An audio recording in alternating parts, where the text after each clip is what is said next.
Welcome, everybody, to another episode of Knights in Shining Armor, which is brought to you by the Knights at the Nerd Table. See what we've done there? We've done some wordplay. In a world of wonderful, fantastical stories of heroes, we want to hear one about the villains, and that's what we're here to do. So, we're going to get into it. I'm Nate, I'm the DM, and let me just say, when you, the listener, hear this podcast, I will be a father. Officially. Yes, dude. Let's go. Because of time travel, we record all of our episodes via time travel. That's true. So We jump on a slipstream. I'm pretty excited about that. You'll now refer to him as Daddy DM. Daddy DM. Can I roll a perception check? Moving on. To I'd love to introduce you some of the super mature players and fantastical people we've got in this campaign. Let's start with let's go You, to Andrew, because he just took a bite of food. Okay, Andrew. Who are you? How do you do this? Who are you? What character you're playing? And then I shot you guys a little message earlier today of what your character's yearbook quote would be. What's up? I'm Andrew. I play the character named Goffin. Always down for a good time. My yearbook quote, it was really difficult to come up with. There was two that kept coming to mind, but I think the one that I would have to go with would be, must it take a life for hateful eyes to glisten once again, because we find ourselves in the same old mess, singing drunken lullabies. Ooh, So, nice. All right. I see you. that Yeah, seemed- yeah. that You seemed to can fit. find that quote on the playlist in Andrew's. That's from in the Goffrey Spotify playlist. That's the song "Drunken Lullabies." Is that Dropkick Murphy or the other It's Irish Dropkick. punk band? Flogging Molly. That's Flogging Yeah. Molly. Okay, yeah. Sorry. It was between that or oh, won't you take me home tonight? Oh, not beside your red firelight. Oh, and you give it all you've got. So, but I like that one better. Somewhere Chef Trixie just got the shivers. Oh, she probably fit that song.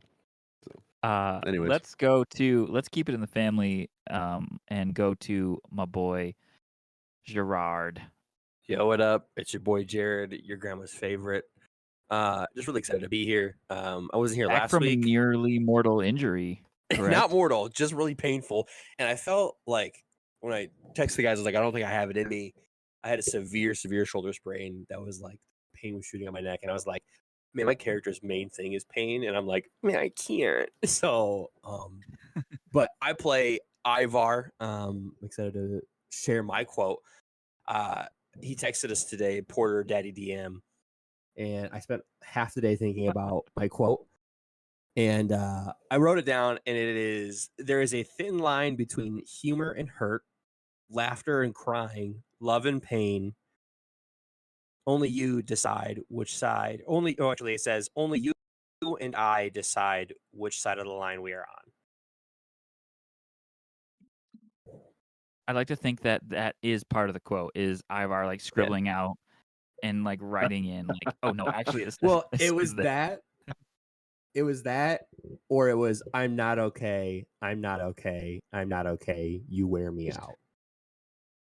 Ooh, banger. So that was the other one. You can find that on Ivar's playlist. Let's go. Let's go down in size but not in skill. Mr. Ethan. Thanks, Daddy DM. Yeah, Ethan Stiefel. I play Varric, and I was giving this a lot of thought. And first of all, under Varric's name, it'll imprinted within the yearbook. It says Fluffy, and it is scribbled out almost to where a hole's ripped in the page, and then he wrote Varric next to it.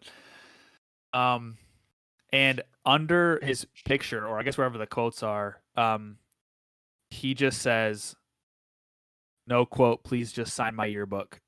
and at the back of the yearbook, he started like a really generic, which maybe I'll actually create sometime, but he started a really generic, like really long quote. But then when he thinks that everybody would stop reading it, Track of the Soul with lines underneath it for them to sign. Hoping just to get people to sign their names in the back of his yearbook. Gosh. And last but not least, the most handsome. What's up, everyone? It's your boy, Hidden Snowball Mason Sayer, coming at you again with another D&D podcast. I'm here playing my good boy, Thereseus, the Blood Hunter. Theseus is, the goodest boy, the Blood Hunter who hunts you down to kill you dead for the Riverman. His yearbook quote is a little bit of an issue, as through his generations of being death itself, he's gone through some school time. So I would say it's probably something like, just because my idea of death won't align with your sense of reality, your inevitable and gruesome end is certainly undeniable. Wow. Which is a voice line from Caustic from Apex Legends. So shout out there. You came That in one was for with Porter himself. you came in with hey, what's up, guys? It's don't forget to like and smash that like button. Made sure to come in with my YouTuber energy, and It was I'm great. carrying that through the episode. So glad to be here. Really excited to roll some dice. Really excited to just be with the boys. So Yeah, I'm excited too. So here's what I decided for my little piece here. I'm gonna. I decided what was the quote Dr. Blewett put in his yearbook. I'm gonna roll a d20 on this list of 20 Mr. Oh, no. Rogers quotes. Number 1. Oh, nat 1. Wow. All of us at some time or another need help. Whether we're giving or receiving help, each of us has something valuable to bring to this world. That's one of the things that connects us as neighbors in our own way. Each one of us is a giver and receiver. Wow, Dr. Blewett is just Mr. Rogers. Yeah, pretty Low close. key kind of based for Blewett though. That's Yeah. crazy. In Varric's yearbook, where he has that quote, he just has "receive this" and just has a bunch of obscenities drawn over his face and scratched them out. Dang. Our prison yearbooks that we all got. And the Also, lunch also lady Dr. with, Blewett's like hard eyes. Dr. Blewett's yearbook is in near pristine condition, Yeah. alluding to the fact that From- no one opened it and no one signed it. Ooh, Oof. sucks to suck. And- Didn't have a lot of and friends. Didn't he- have a lot of friends. He kept it in peak condition because he peaked in high school. Yeah. Yeah. Hopefully He didn't get a lot of Valentines. He might have a second win, but I Yeah, from his have mom. sent him my one. doubts about his Got him. longevity here. So I'm gonna recap last episode, and in order to do that, I'm actually going to ask Jared to remove his headphones because Jared actually abstained from listening to the last episode, so he would be and his character would be in complete dark. Nope, Give not me yet. a I'll tell you signal. when. Give me a signal. I'll give you a thumbs up on the video portion of our Discord that no one else can see. Hot. So take those off right there. So when we last left our villains, they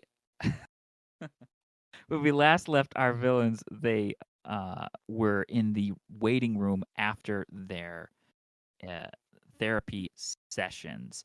They saw a painting. Each one of them saw different things in the painting, and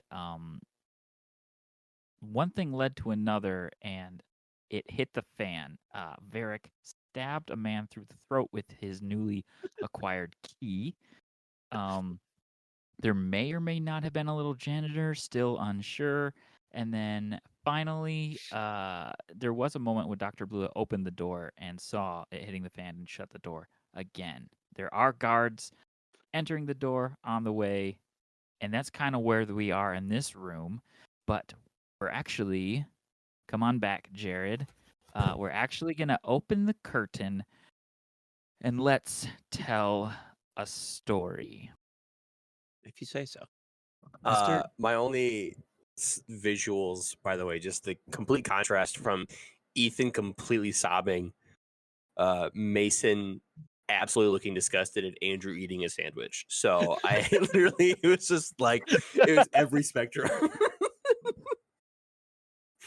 So let's tell a story. Let's tell a story. We are once again in Dr. Blewett's office, the door freshly closed. Dr. Blewett seems to have found some composure after exiting for a moment, allowing Rhinox that moment of solitude with Ivar. He enters and mentions, you could cut the tension in here with a knife. And he goes and shuts the door behind Rhinox as Rhinox has completely left the room. He notices Ivar's demeanor seems even more menacingly and has even changed further since last he left. His concerns are now through the roof. So what he does, hey bud, hey man, you know something I like to do, and he goes over to his desk and he checks a few of the notes on his desk that he was taking. And then he kind of looks down there. He leaves his notes open on the desk and goes around behind Ivar to a bookshelf on the far wall and begins to look through some books. Ivar, I have a book that I wanna maybe reference here. I'm gonna see if I can find it. Are you okay, bud? Are you okay back there? You know, Doc, after talking with Rhinox, I've had a lot of time to think. That's good. That's good. Thinking is how we process our emotions. Okay? Right. It's right. good to use I both. think Okay. I've come to a conclusion. I've done a lot of growth. And I've been thinking. You know that voice? That little voice in your head saying there's still hope. It's lying. And I'm going to turn around and I'm going to bite down on his neck. Okay. Go ahead and make an attack roll. Okay, for context, everyone, Jared all day today has been texting us about the biting force of a lion and what so it excited. is able to do. It's 600. The biting All force of an day. average lion is 650 pounds. Make a standard attack So it's roll. 650 pounds per square inch. Now, my Google search history is a little weird, and I feel like I'm on a list somewhere because I Googled the average pressure it would take to crush someone's trachea, and it is 300 pounds to compromise someone's trachea. So that's half of a bite from Ivar. So I will roll standard attack. What am I just adding strength to this? Yep.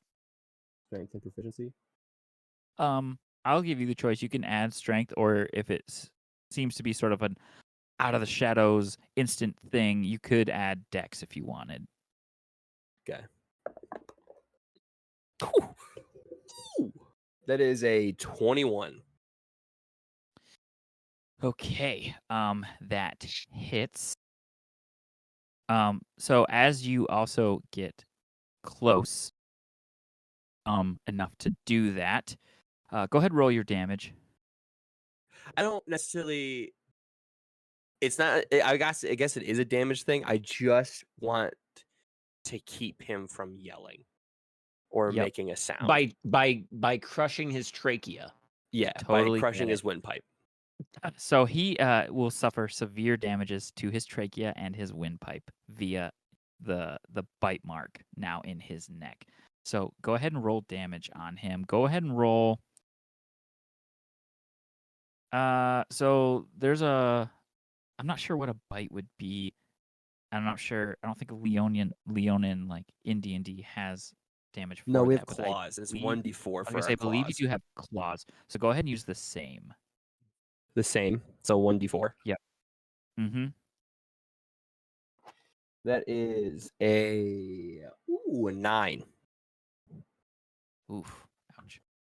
All right, so he takes 9 points of damage. What is your current AC? 11. Sweet. So here's what you didn't see. The book he pulled from the bookshelf Yeah. was a false book, and he had opened it to arm himself with a dagger.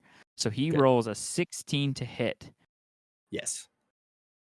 and on the damage, he rolls 6. But the dagger is a little bit more than that. The dagger pierces into you. You can kind of feel it pierce into you, and it almost feels like a cold, slow grip starts to take over you're starting in your torso where he landed it, and you're gonna take 2d10 of poison Dang. damage. You want me to roll that? I can roll it. Okay. And then Don't mind if I do. hell no. And then not bad though. So 6 points of poison damage, and your movement speed is halved for the next probably encounter, but we'll say it would be like 10 minutes. Does he need to make a con save for that to go through? Not for this particular dagger. Sick. Is it possible for me to grab his hand, which I'm guessing is still in me, like the knife is still in me, Mm-hmm. to grab, like almost overpower and then like shove it, like grab his arm and like turn it and then shove the knife back, like pull it out of me and then shove it into him? Absolutely. Let's do this. You took a turn. I'm I still took a latched turn. onto his neck, by the So way. it'd be, yes, you're still latched onto his neck. So go ahead and give me like a strength check, like a grapple check to see if you can overpower him in that way. Okay. Ooh, baby. That is a just a naughty 20, like a dirty 20. Yep, that will definitely hit. So I'll roll the same. His movement speed is halved. He takes another 5 points of damage. Oops. 5 points of damage here. And then 2d10 poison damage. Nice. And then he'll take a turn. Okay. Yeah. Roaring in pain, he takes his hands now free. Well, one of them's free. He takes it and he smacks it onto your face, and he's going to cast Produce Flame. Oh, that's dope. Wow. Just point blanking produce flame. So he's gonna try it, but what he's actually gonna do, he's thinking he's on your face. He only rolled a 9 to hit, but what he does is he grabs part of your mane. So when he lights it on fire, it burns off part of your mane, but like his hand goes free and doesn't actually hit you in the face. Got it.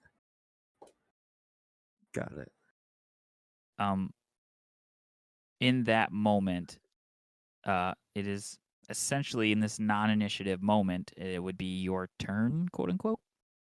What I want to do is I want to end this. So hand still on the dagger, still grip, like my mouth still attached to him.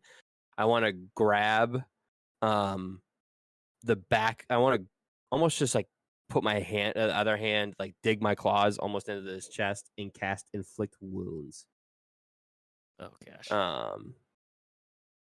I know it's gonna hurt me because I haven't used the key yet, but oh no, because it won't even go off, right? You know what?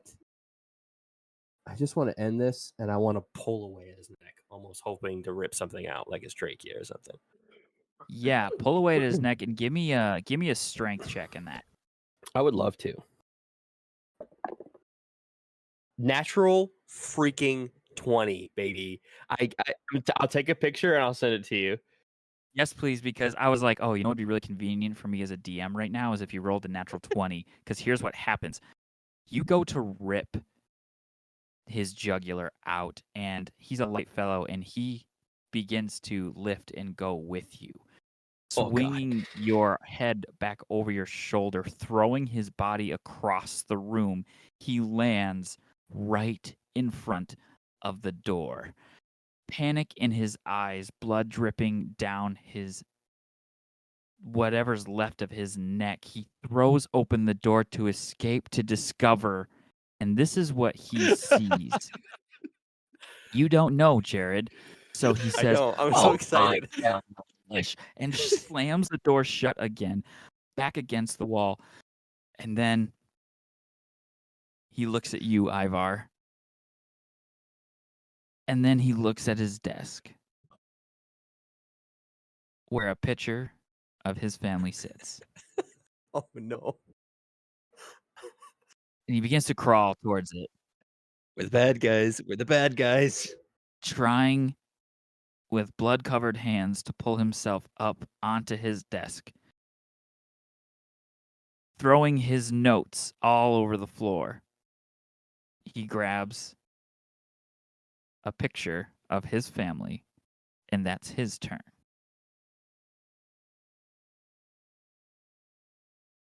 I will walk up and I will say,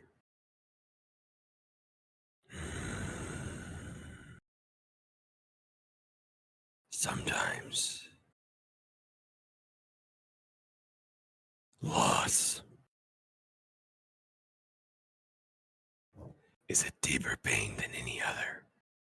And then I will place my foot on his throat and I will grab the dagger and twist and pull out, pressing down with my foot.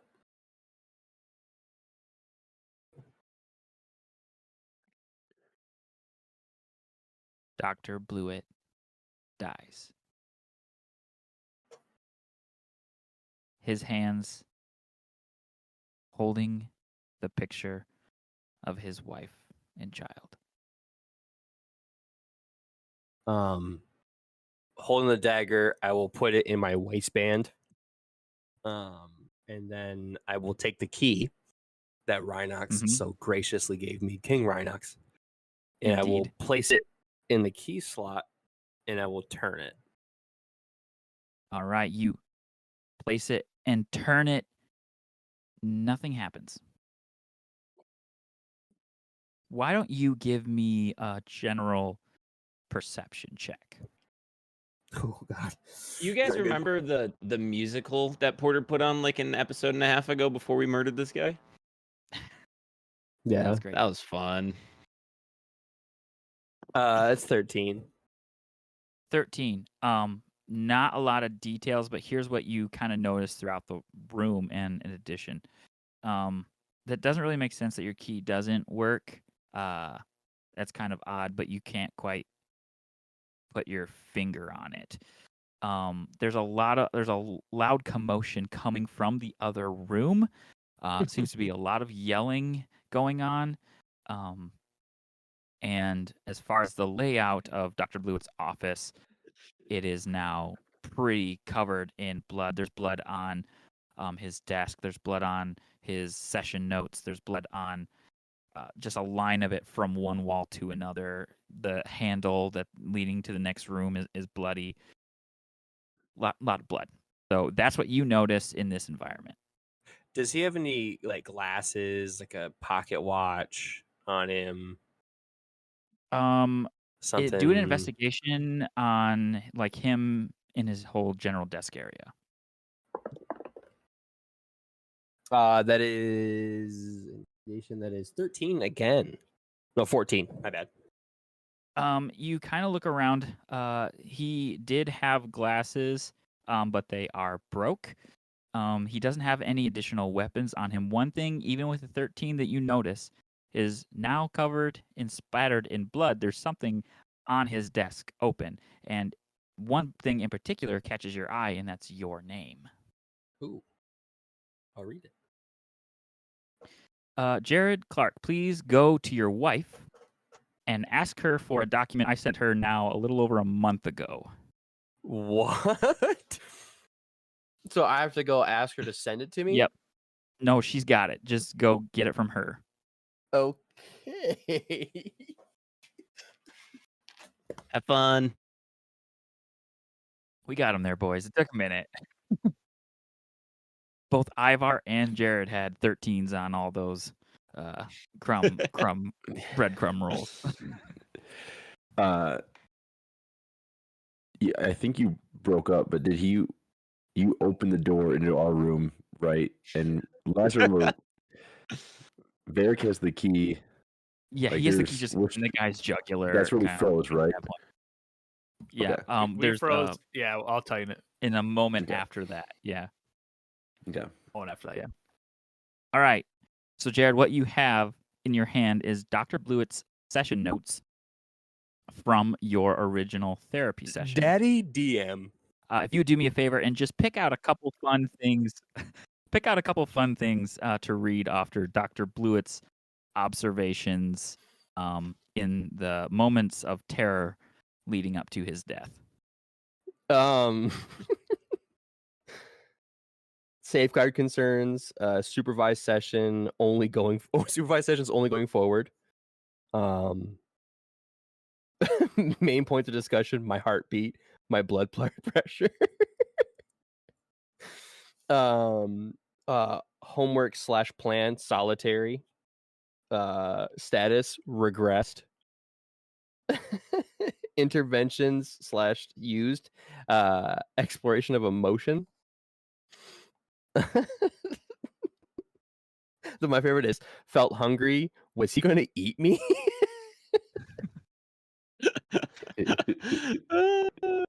Patient's mood after on a scale from 1 to 10 is 1. Patient's mood before 5.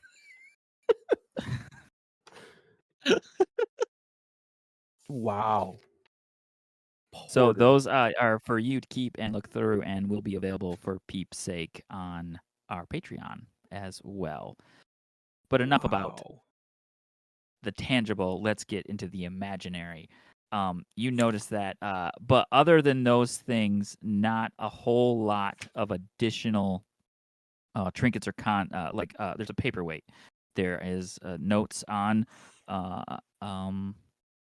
like little sticky notes up. Remember to pick up flowers for daughter's birthday on the way home. There is one of those like little things that clearly was a white elephant gift that he must have gotten at an office party. It's like you don't know what it is. It's just like a little rock with eyeballs drawn on it. That kind of basic stuff. Just the generic office supplies. I will look at it and say, or look down at everything and say, no prize worth keeping. Well, besides this, and I'll pull the dagger out, look at it, and put it back, and then I'll move towards the door and open the door. What do I see? What do you see? Here's what Because whatever see. he saw was more terrifying than going back in the room with me. You open the door, and almost immediately you lock eyes with a guard who is also bleeding from their neck. Goffrey is standing over him with a sword, and Varric's hands paws? I'm not sure. Mitts. They're blood. One of them is very bloody, and he also has his key jammed into his forearm. Thresias, calm, cool, and collected, sort of stands in between this cluster of nonsense and the door where a guard has just burst through and seen this a very alarming scene. I would like you to roll initiative, please. Woo! I would love to. Let's go. Is this the Get me first? in there. Get me in there. Is this the first canonical initiative? Technically, you guys rolled initiative last session, which I have Oh, that's the right. order, but I don't actually have your numbers. So I'll guess really, really good for when Jared tells me his initiative. 19. Oh, I Up believe. there. I think that was Varric is cracked at initiative, so he went first. We'll just pencil you in Love it. right here, Jerry. After Varric. So actually, yeah, we'll go ahead and roll it right into your turn, Jared. The floor is yours. So there's a guard bleeding out. Is there other guards in the room?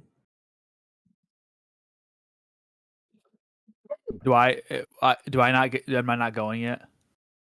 Oh, I had a 23. You know I what? think, You didn't really last take a on whole turn. initiative. That's right. So I didn't take a at turn. the top of the order, it's Varric's turn. for some point of, we'll say maybe a bonus action, you've jammed your key in, You said a free and action. nothing. to turn the Yeah, free key into action. key. Nothing happened. Good note taking. Nothing happened, and here we are. It is your turn. Get him, Varric. Get the DM. Yeah, Varric had this whole like he got so cocky so fast when he went to turn the key, and then he's just like, but Ivar sees what? is He he's what? covered in blood. Turns the He keys. did what? He turns the key. He turns the keys. This is an audio podcast now. Oh right, yeah. So I have my a key to my wrist turning it. Yes. He turns the key over and over trying to make it work, like looking around. But what you see Ivar is Varric is just covered head to toe, like in sprayed blood. And the key he's holding is covered in blood. Okay, so in that moment when I turn the key, am I also aware that nothing happened? Like I don't feel any different. I don't feel like. Do I know that nothing happened? You Or know have I just nothing happened. If you would like to use an action to make a check, perception, arcana, investigate, like anything like that, now would be a good time to maybe gather some information about that. Yeah, I think I will. We got so let me just remind myself. We have one guard, Reginald, the older guard, right? Is who Yep. his Bell told for. Mm-hmm. Yeah, He's letting go. Well, I'm strangling him, and you just pulled the key out of his neck. Yep. And there is one more guard behind him in the room. Who had just burst through the door. Burst the door. Okay, I'm gonna just take my action then to assess what's going on and try to understand why the key did not work. I have a hunch, sort of, based off from the background that Varric has, but I still want to try to understand why it did not work. What do you want me to do? What for kind that? of how are you going to gather your information? Are you good at Yeah, Arcana? I feel like you'd be good at Arcana. Can I change my mind?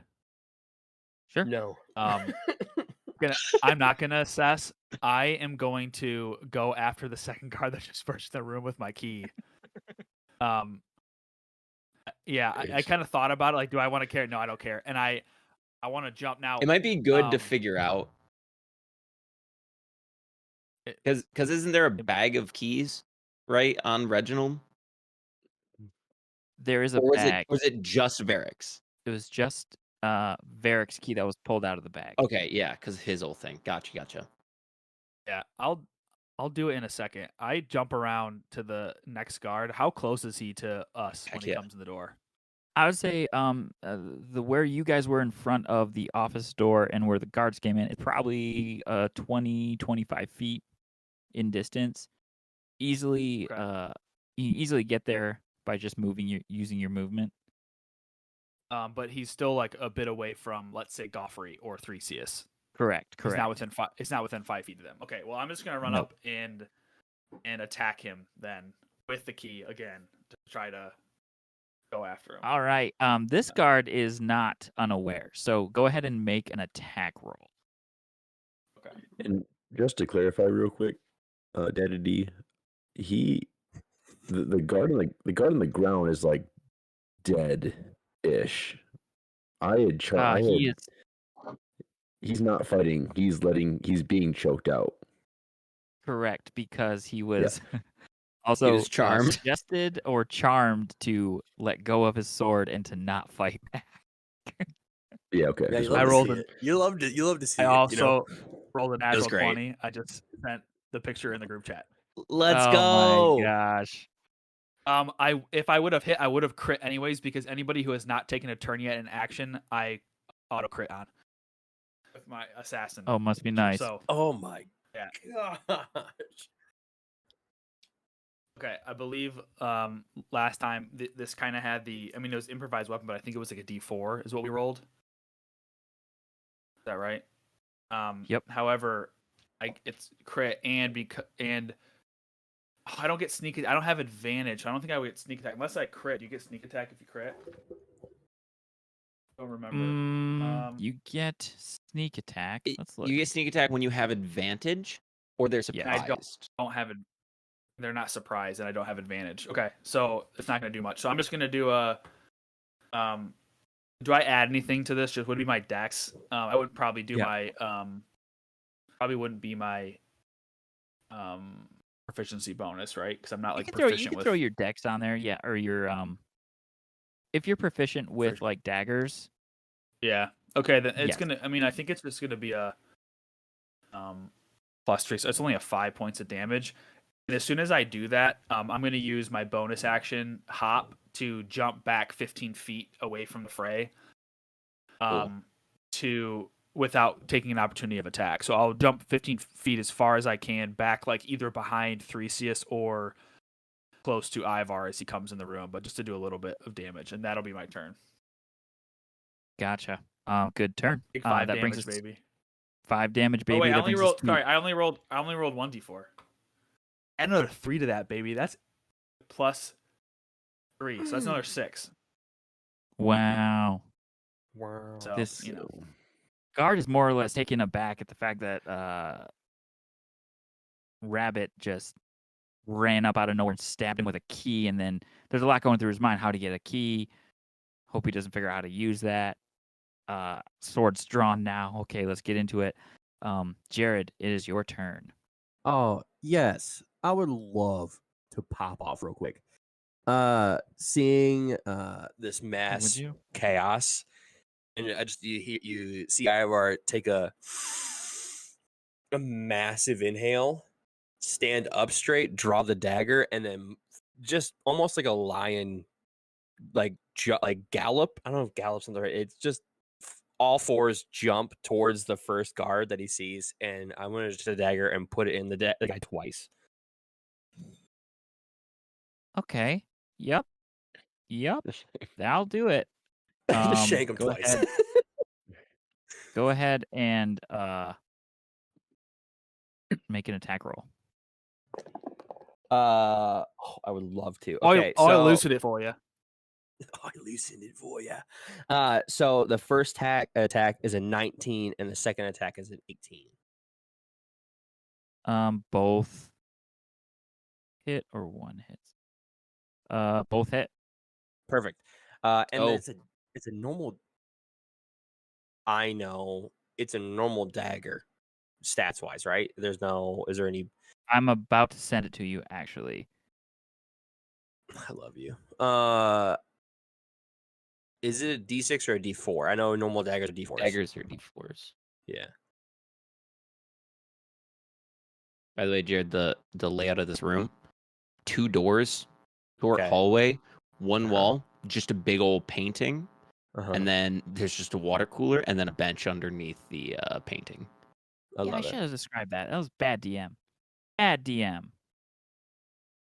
No, it's good. Hey, so your See, daddy. but you Alright. didn't need to. You cut out what I just said because you already explained it in the last episode, so the audience already knows. That's true. That's true. There you go.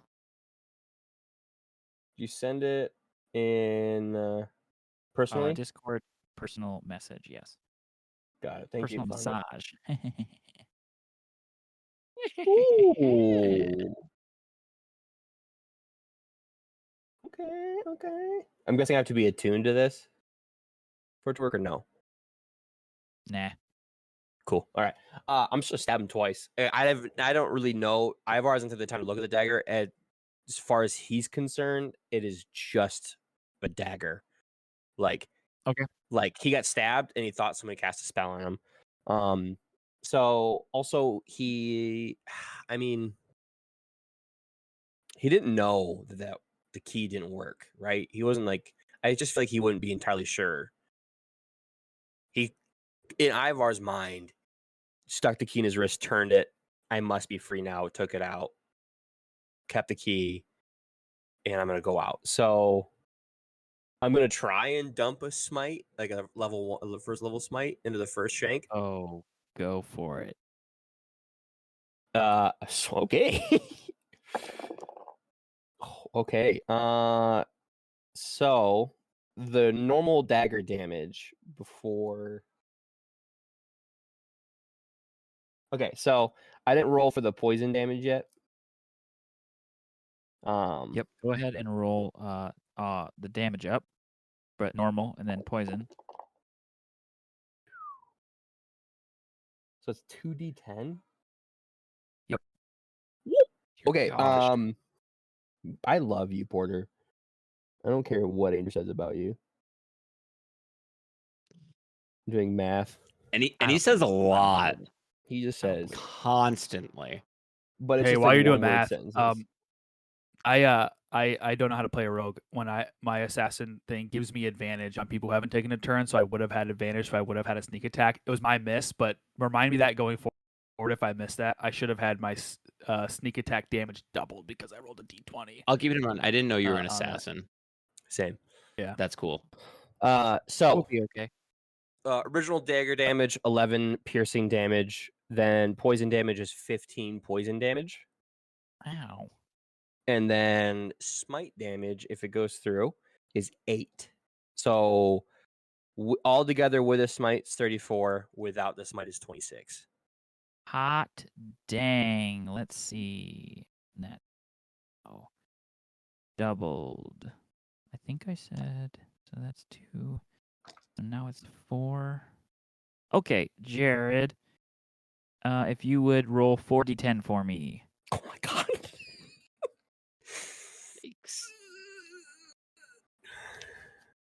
Maybe like 6 Did we damage. did we clarify? Wait, actually, what... hold on. You might not need 4. Let me try and remember what my notes. I rolled actually really mean. high, so it's not going to be 6 damage. Because there was that. I think he's done it twice. So would this be your 3rd time or 4th time? Do you know if you've attempted to This use would magic? be to use magic 3rd time. Okay, yeah, okay, 4d10.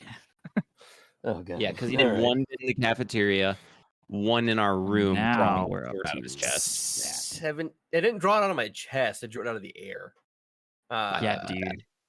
That's failed RP on me. That's all right. 17 points of damage. Yes, sir. So does it go through or it doesn't? The smite went through. Okay. But you also took double the amount you took last time. Got of it. Damage. Okay. Ivar hears that, emotionally accepts it, realizes that's a no-no, and takes a step, and then like kind of like steps back, and then kind of gets in a guarded position. Yeah, I think he's just kind of stepped back and just waiting for it. Hey, shout out to Porter for the thing he was holding up. If everyone hasn't seen that yet, I just really want to quickly have him show it off. It's a little table I'm not that recording says video, TKNT. so if you're recording, I know. video, No. It's just for these guys. Oh, Mason made me a little table with TKNT on it. Love it. That's cool. That's hype. Anyways, I put my Yeah. banana chips there. Okay. So it's 34 damage, and that's just the first attack. That's The nice. second attack was 8 damage. I didn't roll. Sorry, boys. I didn't roll the d10s for those. That's just 8 damage plus 3. That's 11 extra damage. So 45 damage total. That's including the second attack? That's including the second attack.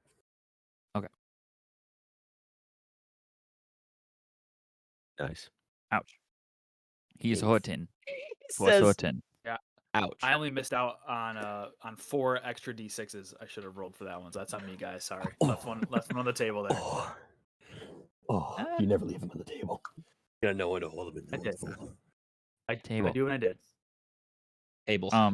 Good one, Is Porter. that the end of your turn, Jared? Or is there any Yes, extra? that is it. I get all my healing. Well, yeah, because Is race abilities affected by this, or is it just like magical class abilities? I don't know. You should find out. I don't want to wanna use find lay on out. hands because it's a magical ability. So I'm just gonna take it on the chin and pass my turn. All right, that brings us to Theseus.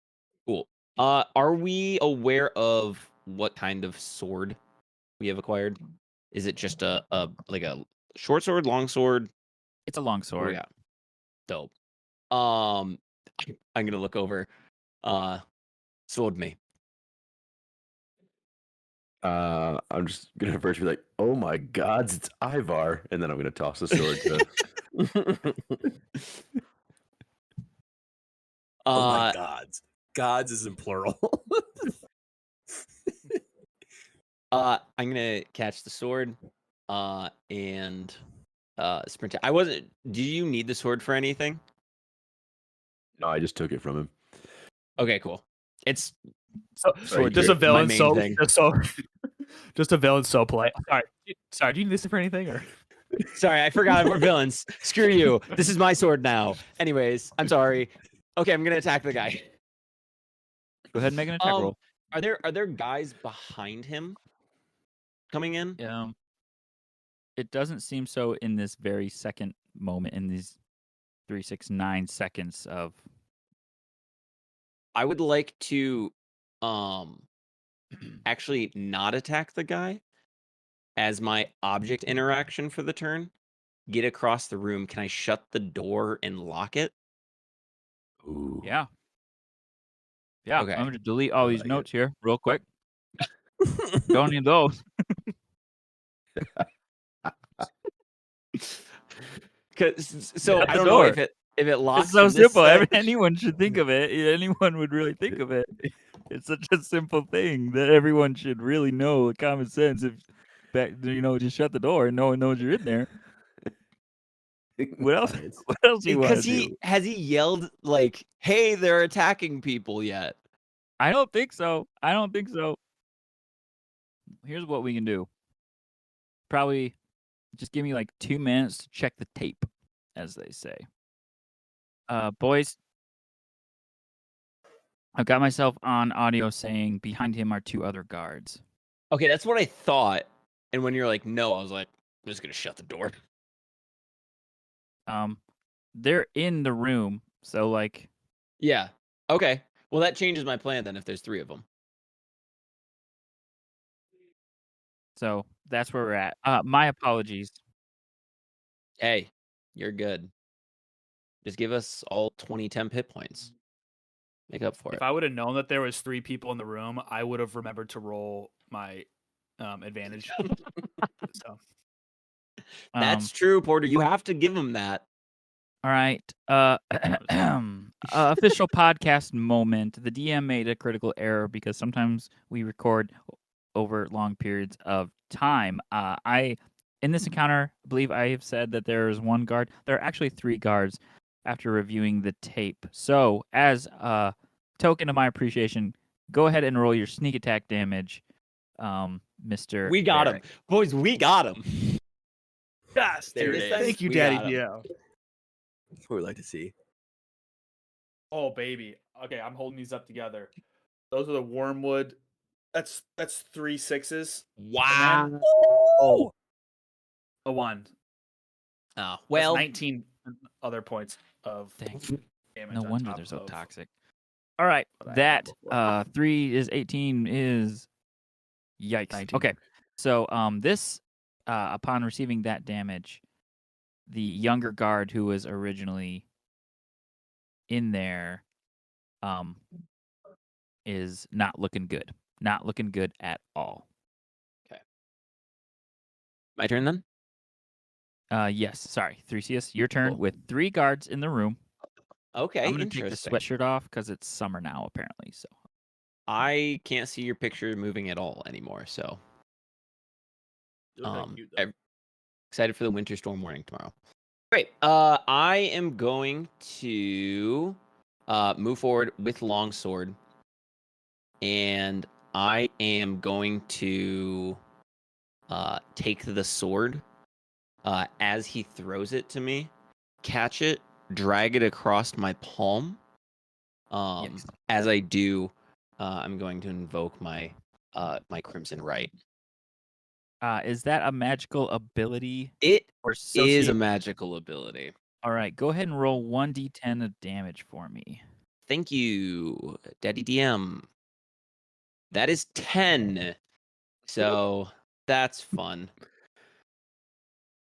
Sick. Max 10 damage. And I just take 10 damage, yeah? Yes, you do.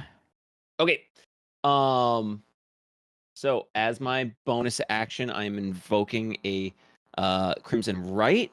The weapon that I hold, I need to roll a d6 for more damage that I deal to myself.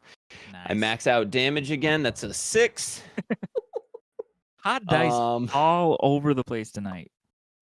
I do now deal an additional d6 of damage.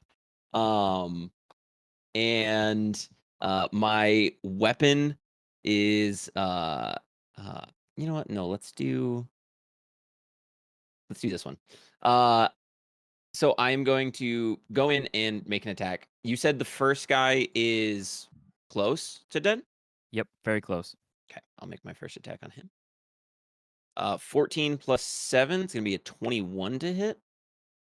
That hits. Okay, and then it is for a long sword. 1d10 plus 4. That is going to be 6 plus 4, so 10 points of damage, plus 1 point of necrotic damage. His eyes roll into the back of his head as he falls, and he Yeah. begins The to win is a pass on across the Nice. river, so to speak. Beautiful. 2 okay. pennies for the boatman. And then I am going to I will move up to the next creature. Is there a way with how we're positioned that I can get one of them in between Varric and I? Because Varric is up here with me. Oh no, you jumped 15 feet back. Sick. Never mind. Yes, I did. I'm gonna go to the backside of one of them to try to game the system here so that when Ivar runs up, as we know he's gonna wait. Yeah, because you're not here yet, right? I'm here. Oh, where are you He's at? here, he What guy went. are you at? You were on that guy. Okay. Okay, I'm just gonna run behind one of them. Ideally pulling Ivar so he can get advantage from flanking. Second attack, gonna drive it into him. I won't have advantage because he's not flanking him yet, technically. And that's up to DM discretion, but we'll go with second attack. That is 15 plus 7, which technically should hit. And then I am going to roll d10. That is It does 5 plus 4 for 9 slashing and 6 necrotic. All right, so he takes a lot of damage. One of the things you have started to notice is that these guards, while they are taking damage, their armor, as you guys continue your nefarious deeds, their armor does start to glow and radiate sort of a pulsing light from them. Oh my. Am I able to, since I'm now behind these guys a little bit, just peek my head out the door since it's no one shut it Yes, you for can. free on their turn?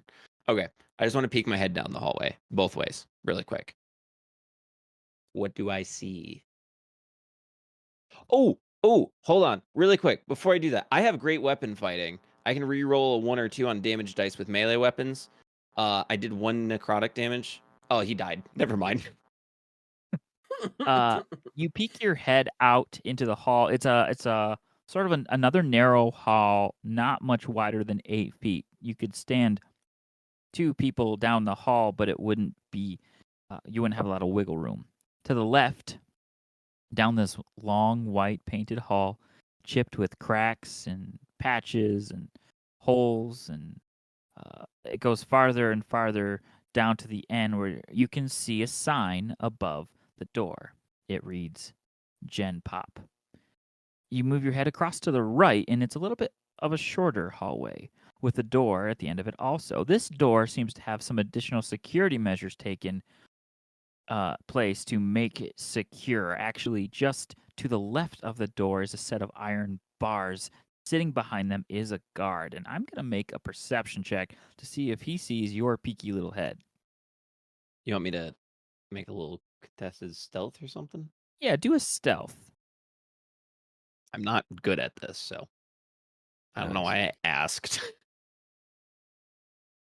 Okay, 11 plus 2. That's 13.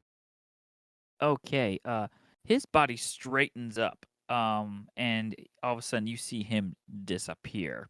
But you also see above the door is a sign on it.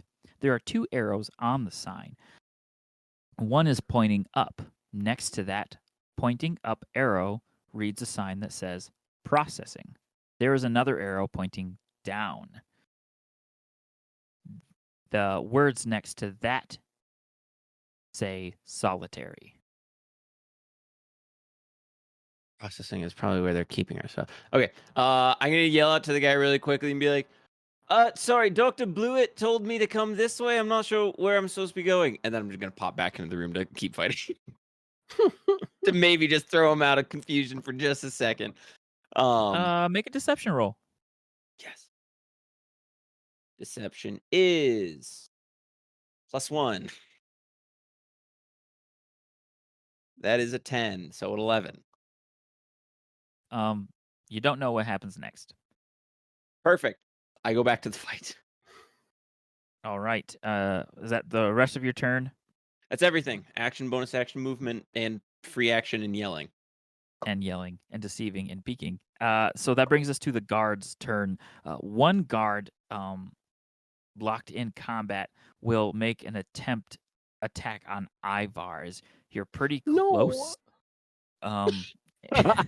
And you, honestly, it seems like threat assessment value is high on you, so he's going to make an attack roll. 2 longsword attacks. Was this the guy I was standing behind?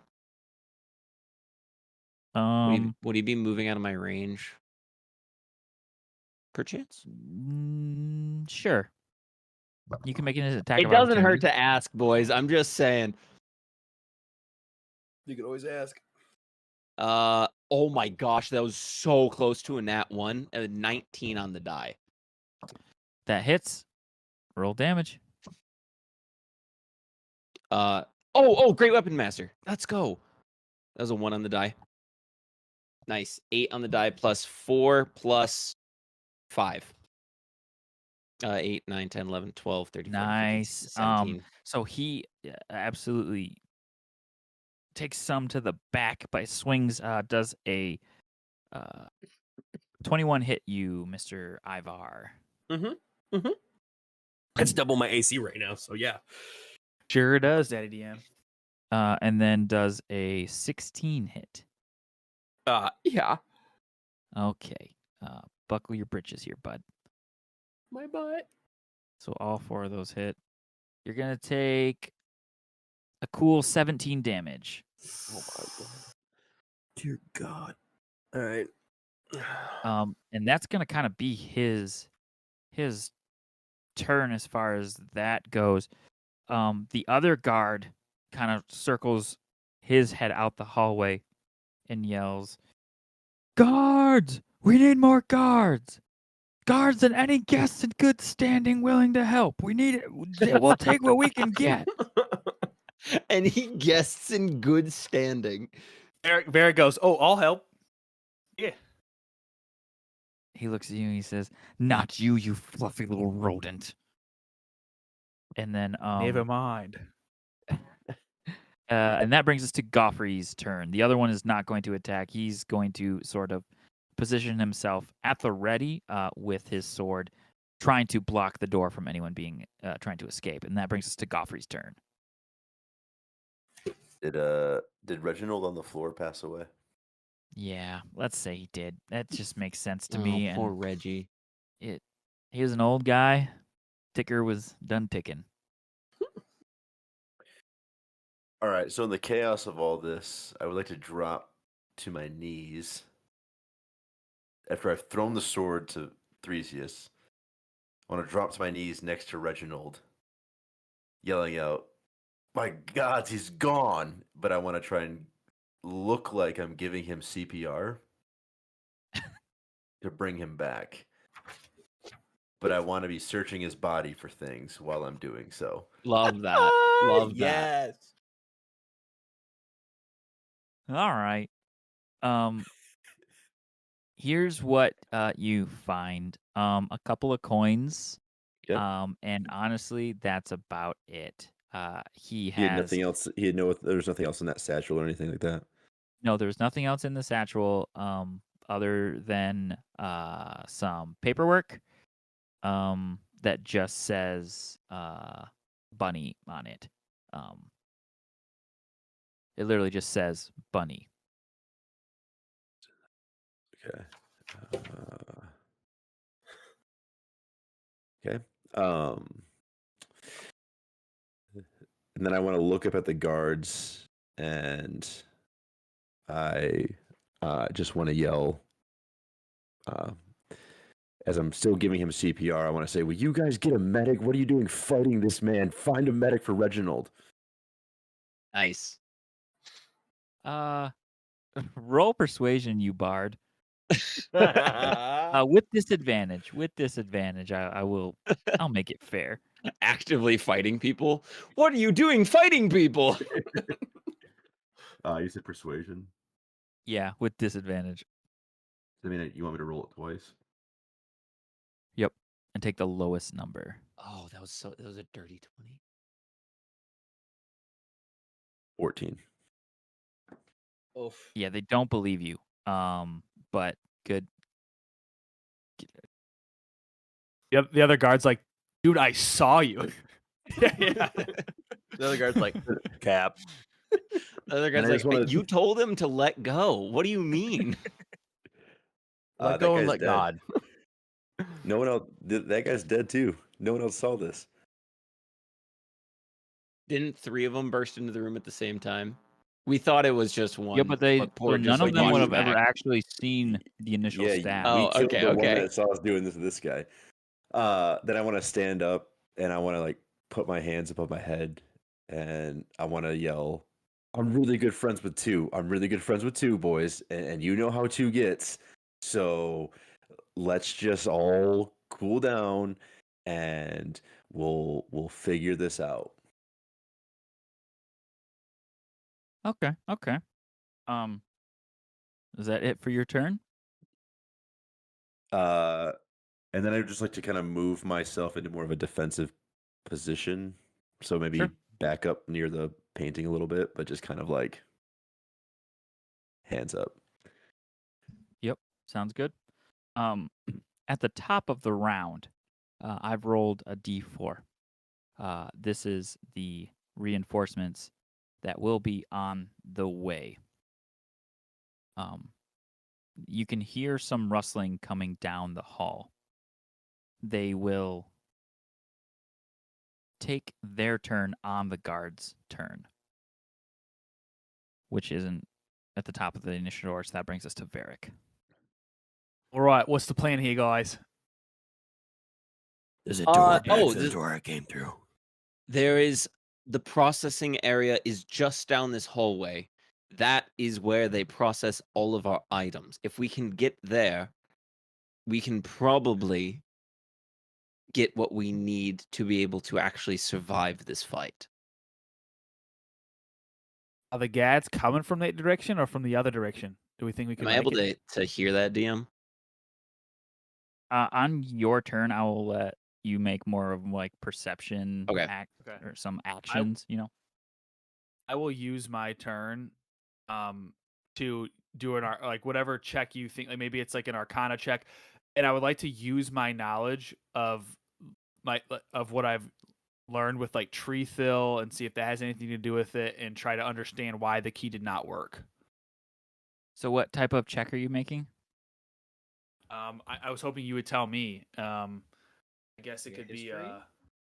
Arcana. probably be either. I'll an say this: arcana- you have a very Arcana? high intelligence, something that has sealed away your magical properties, that does magical damage to you when you attempt magic, might lead you to believe that an arcana check would be the best. Yeah, okay. I'll roll Arcana. I got a 14. Okay. Not like the greatest role in the world, but if you think about it, you're.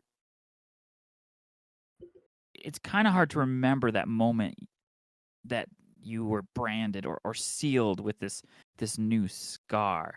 But you do remember the magical surge in nature. It seemed like the key when it was burning in you felt like it had magical properties, powering it up or giving it life, giving it an opportunity to do what it was trying to do. Is that my action to do that check? I'll say it can be your action or your bonus action. Let's do it as a action. And then I'm going to, or a bonus action, I'm going to attempt to cast a cantrip into the key. Okay. As I turn it and see if that, like, it needs like a spell slot cast into it in order to activate it. That's And what take I a was risk. thinking. That was so smart. That's what I was thinking. All right. So you begin to infuse this key with magical energy. Do you place it in as well? Yeah. All right. So you place it in, and you feel part of yourself return to you. You've mechanically unlocked all of your spells and cantrips at level 1, as well as any legendary actions that cost 1 legendary action point. Oh, Varric's about to pop off. Let's go. Wow. That was a good use of a turn. Heck yeah, dude. Wow. So, what did I say that was my bonus action to do that? Or I had to use my action because I had to put cast a spell, so I have a bonus action right now. Level 1, you say? Mm-hmm. Level 1, and I'll include your cantrips in there. Oh, okay. Oh boy. In that case, I still have my bonus action. So I would like to use 2 sorcery spell, quicken spell, to turn a first level spell into a bonus action. Nice. And I will cast Fireball. Yeah. I'm gonna cast Chromatic Orb. Nice. There's one more guard living in the room, correct? Alive in the room. There's 2 One alive in more. the room. Two. One's sustained significantly more damage than the other. Okay. Yeah. Okay. I'll do it at the one who is more healthy, Good call. and I will pick acid damage. Love that. Nice. And I range spell attack. All the guards in the room have gone, right? They've taken their turns that are alive. Correct. 16 plus 7. So was that 23? 23 to hit. That'll hit. That's 9 plus 8. So 17 points of acid damage. Nice. Sheesh. Ouch, ouch, ouch, ouch, ouch. Hot, hot, hot. And that is All my right. turn. That brings us to Ivar. Hi, Let's new go, here. Excited to be Bar. here. I'm guessing I probably didn't notice that whatever he did worked, or that he noticed it. My passive perception is 9, so I have been keeping an I- eye on that. I've been trying to help you, man. I really have.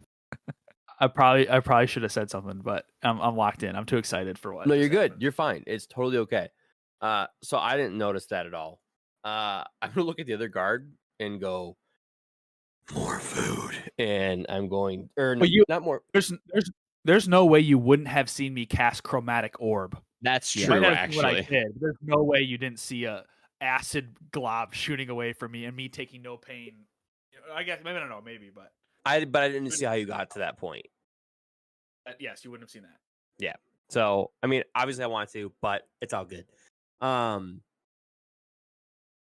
Yeah, I'll say more food, and then I will turn and try to go, and I'll move towards the other two and do a couple little oink oink, a couple stabs. Go for it. And I'll stab the first person in the room. Yep, Like the yep. person He's the that's one around the who corner. chased you down. He's in front of you. Now Okay. he's the one who delivered damage to you, Perfect. and he's also sustained the most damage. He's also the one I hit, right? Because he moved away from me. He wouldn't get flanking on him and stuff. Correct. Cool. So I will. It's a dirty 20. Yep, that'll hit. Ooh. And then some damage.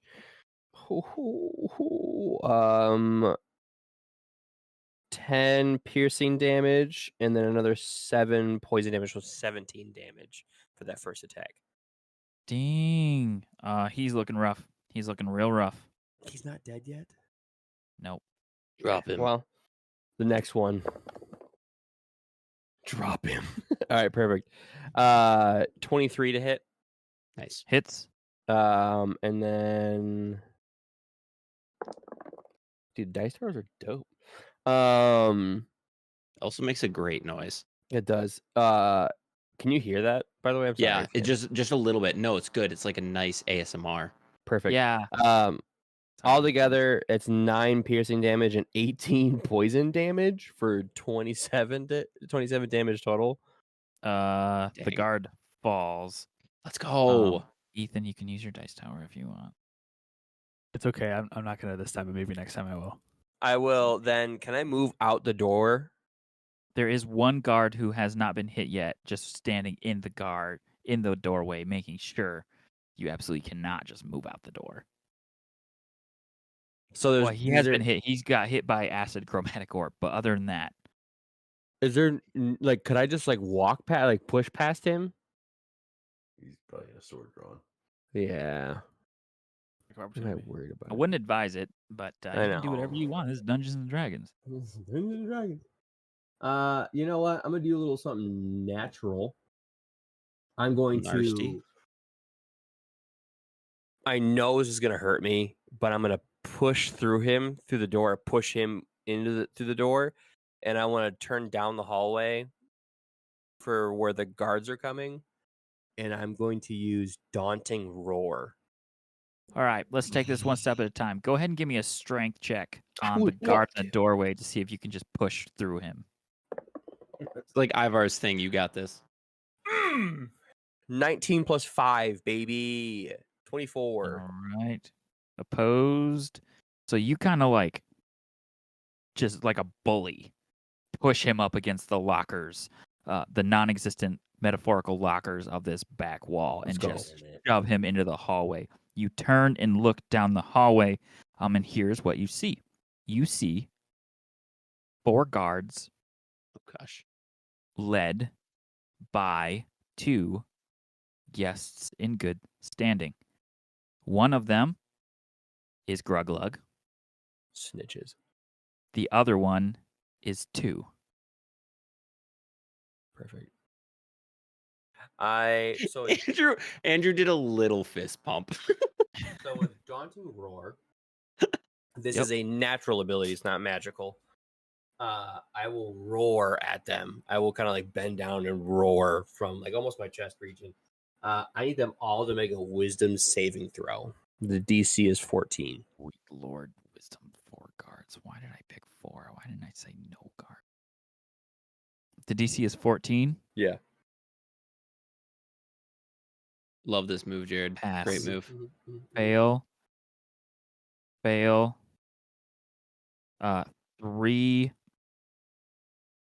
guards fail. One of them crit fails and actually just trips and falls over. Classic crit fail. Gruglug passes. My boy 2 My boy 2 passes. Nice. So the I'll 2 take it. guests pass and 1 guard pass. The other 3 fail. So the other 3 who failed are under the frightened condition, and they cannot move any closer to me. So good. That was such a good call. So those 2 of the 3 guards kind of pause and just stop dead in their tracks, and the third one is just face planted on the floor, and then one of them still charges on along with the 2 guests in good standing. Perfect. Yeah,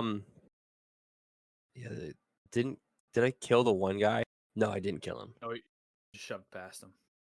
Yep. you No, shoved the guy past. before that though. That guy is dead. Yes. Could I have grabbed his longsword or his weapon? Absolutely. I will mulligan and say that I grabbed his weapon on the way out the door. So I have my dagger and then whatever weapon he had. He has a standard longsword. Okay. So I'll have the longsword and the dagger. So I'll have the dagger in reverse grip and a longsword just rolling that. down the hallway. Indeed. And that is my turn. All right. That brings us to At the end Theseus. At the end of Ivar's turn, I would like to use a Ooh. legendary action. You absolutely can. Yes. Let's go, baby. And you guys see out of nowhere, because I have nothing on me, Varric just spreads out a deck of cards. And he goes, "Oh, I might pick a card." And as he goes to the guard, I just shuffle all the cards. They go out to him, fall at his feet, and I use 52 card pickup. So Yes. Crit Man, I fail. love this. he must make a wisdom saving throw. He did, and he did not pass. And so, either you or me, you can pick, but I believe it was roll 1d20 and multiply it by 2, and that's how many cards he picks up each round. Is that how we did Correct. it, right? Yep, until he gets Okay. to 52. Goodness. So, Oh do you my want to do it, or do you goodness. want me to? When we get to his turn, I'll do it. Okay. Wow. So, like for you guys, let's say he rolls a 2. That's 4 cards. He would have Correct. to spend, I think it's 52. Is that 13? Is it divisible or whatever? I don't know what it is, but This is Dungeons and Dragons. We 4 don't do cards math. each round he would have to do in order to until he gets to Well, 52 the cards. the picked dice up. reset, so he'll roll new dice every time it would come to Oh, his okay. turn. Oh, gotcha, Wow. gotcha. Okay, Incredible. carry on. So cool. Is that? Yep, that's your legendary, and now it is Theseus's turn. Well, that was cool. I am going to spot a few things. One, I notice Ivar use a racial trait without being hindered, it seems. Indeed. I feel like I processed the whole key magic spell thing. Sure. Your perception is a little higher, passively. My yeah. Okay. Cool. Just things that I want Theseus to clock. I want to step out into the hallway and just look down. I see those 3 guys running at us. Yep. The two guys in good standing and 1 guard. Okay. Mm-hmm. Okay. I will and they're coming from the processing area and maximum security, right? They're coming from Gen Pop. They're coming from Gen Pop. Mm-hmm. That changes what I want to do. I'm gonna turn around to the room and just be like, look over at Goffrey and be like, I believe you have some friends coming. They might do good from a word from you. I'm going to then turn, and then how far is it to get all the way down to the end where I can turn to see like the processing area? I want to dome if it's like another hallway before the processing area, or if that's like Sure. the processing room. It's only about like 20, 25 feet in that direction. Okay. Yes, I will do that. So you head that way. and you kind of come up to this door, and to the left of the door is sets of metal bars that you can see through. They are tight. No one could fit through them. Okay. But it does give you sort of a window to look through. You can kind of look through. Go ahead and give me a quick perception check if you wouldn't mind. Yep. I It's only have very plus low. 1 to perception. It's a very low DC, but 13 plus 1, 14. yeah. So what you see is a small desk where a guard was sitting that is currently not sitting anymore, and beyond that, you do see a stairwell. From here, it looks like the door was thrown open rapidly and not closed behind him. So it looks like there's a set of stairs going up and a set of stairs going down. Okay. So, can you run it again? So, metal bars, Mm-hmm. and then on the other side, is the metal bars a door? There is a door. On the same Okay. wall as the door is the metal bars that you can see through. Also, the guard can see through in the other direction. He's just not there anymore. What you were Okay. able to see is a desk with some Yep. odds and ends on it. And past the desk is another. It's a small room, very very small, almost like a toll booth size, like 2 of those maybe. And then you see another door that is wide open. Beyond that is where you see a stairwell going up and down. In the arrow that pointed towards processing, where was that was heading Yeah, up? you take a quick step back and look straight up, and you see that sign again, and it says processing with an arrow pointing up, and solitary with an arrow pointing down. Okay.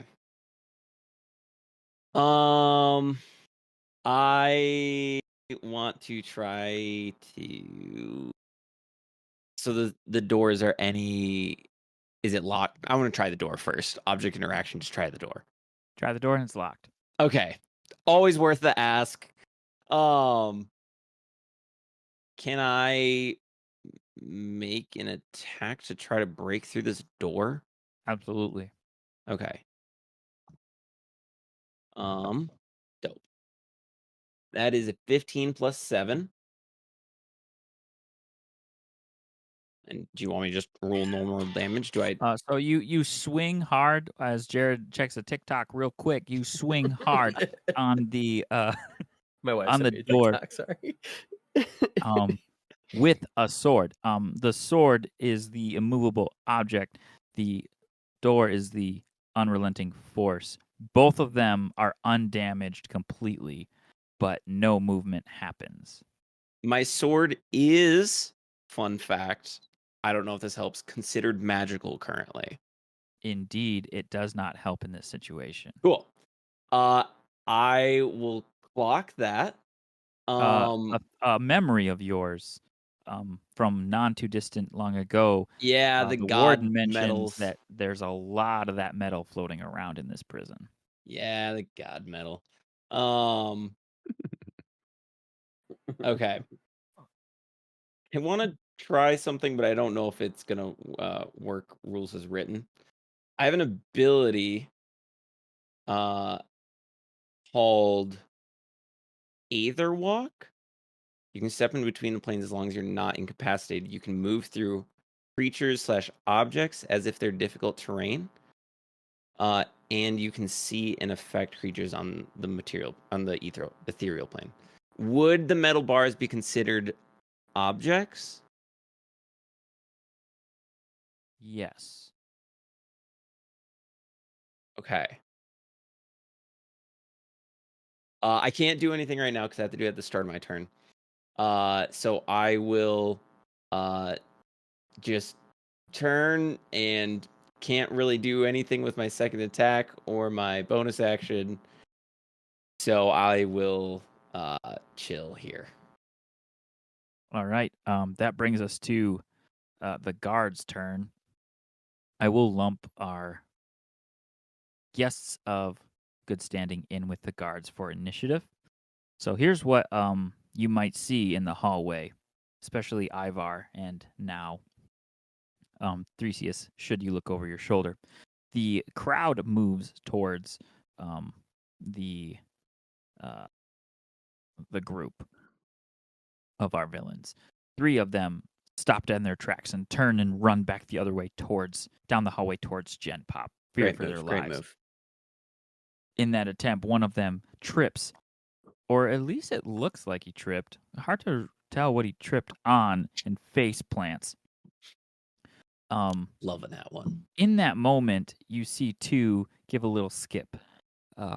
2 then sticks his cute little foot out in front of Gruglug as well. And Gruglug, we'll see if he can step over that with a dex save. DM's fighting himself. Classic DM fighting himself. Gruglug also trips, and 2 continues on down the hallway. The guard in the doorway who just got acid, he will make his movement now, and he will charge forward. He will at- first roll and pick up some cards for me. Oh, that's right. Let's go, Let's Varric. roll this Oh, D20. baby. Good roll for him. 18 times 2 is 36. 36. So he's got He will 16 spend more his cards entire to turn pick up. So he picking spends his up entire those turn. cards. Let's go, dude. 3. Holy Oh, cats. This is so fun. I think my friends are dying, but I cannot I'm like stop looking out the hallway. doing Yeah, this. yeah. You got it, man. Keep going. Come on. What would you say? I What'd you was say, saying Ethan? like, as he's doing that, like it's so fun. I'm like looking around, like, yeah, man. You got this. Come on, let's go. Pick him up for me. Where did you say you were looking though? Trying to look out the door from where I'm at. I'm still back in the room. Oh, okay. So that I don't happens. like that. That scared me. I don't like that either.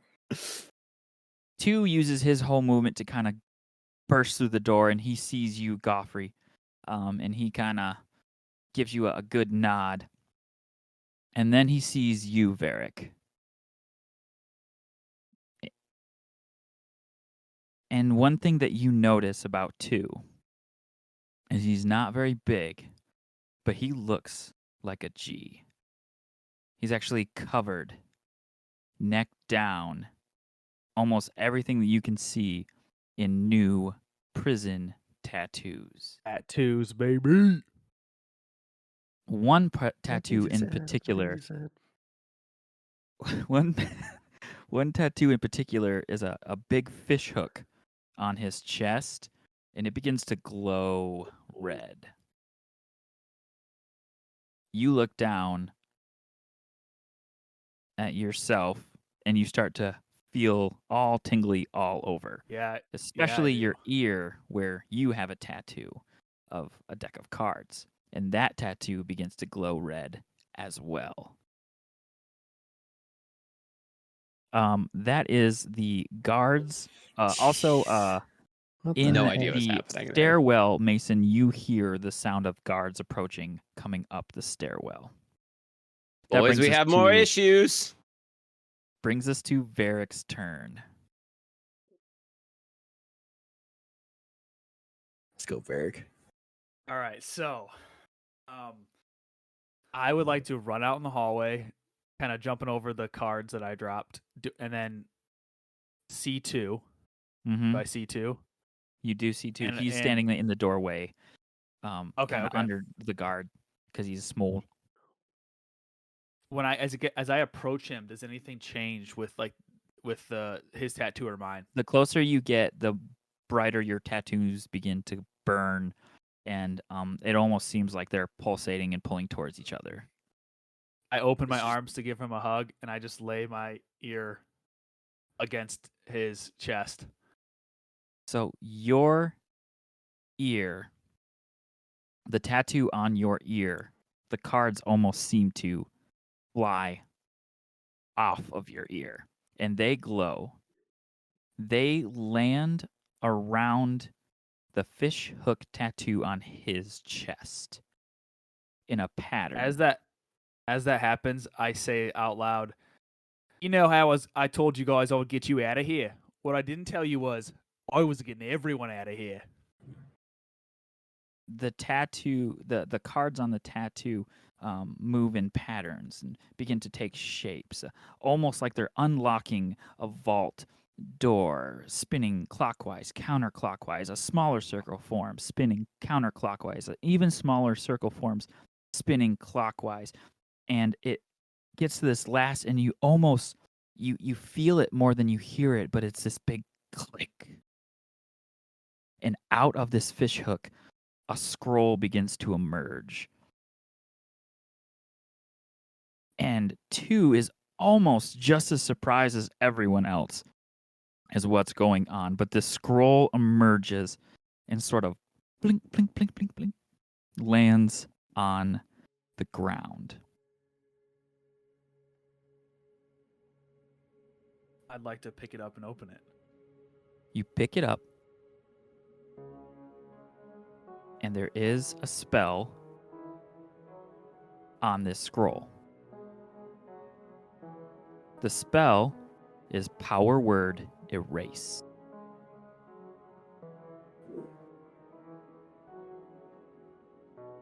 What? Can I cast it? Yes. What word would you like to erase? Refill.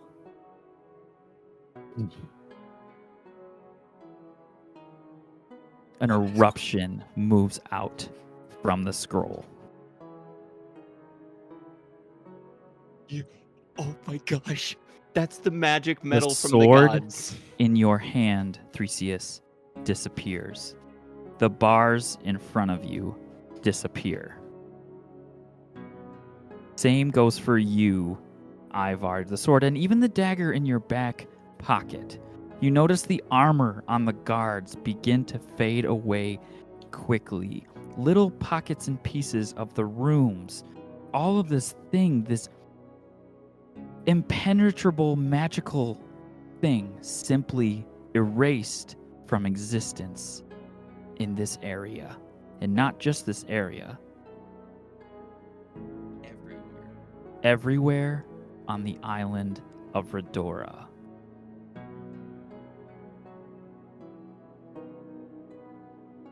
Down in solitary.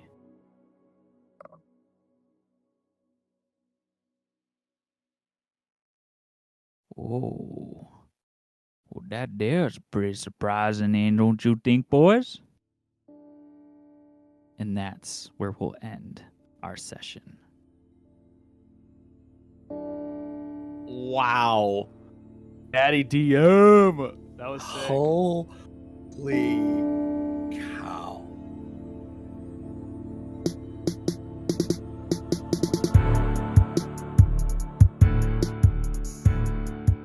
Knights and Shining Armor is a podcast brought to you by Knights at the Nerd Table. And in case you didn't notice, music this week was brought to you by our friends known as the Whimsical Sprites. They're some fellow nerds who stream, create vintage gamer content, and yep, you guessed it, make sick beats. This project would not be possible without the support of you, the listeners, so we want to give a special shout out to our Patreon subscribers. Ben Vipon, Colin McMeekin, 3, Adam Lee, Garrett Emery, Andrew Ellers. Yeah, that list is growing still, but for now, these few brave souls get early access to episodes as well as access to exclusive content only available on our Patreon page. Content like our episodes of After Evil, where we chat a little bit about the episode just after we record it in real time. For your treat this month, you can get a little glimpse at those episodes, so stay tuned after the final credits of this episode for our latest episode of After Evil Chat.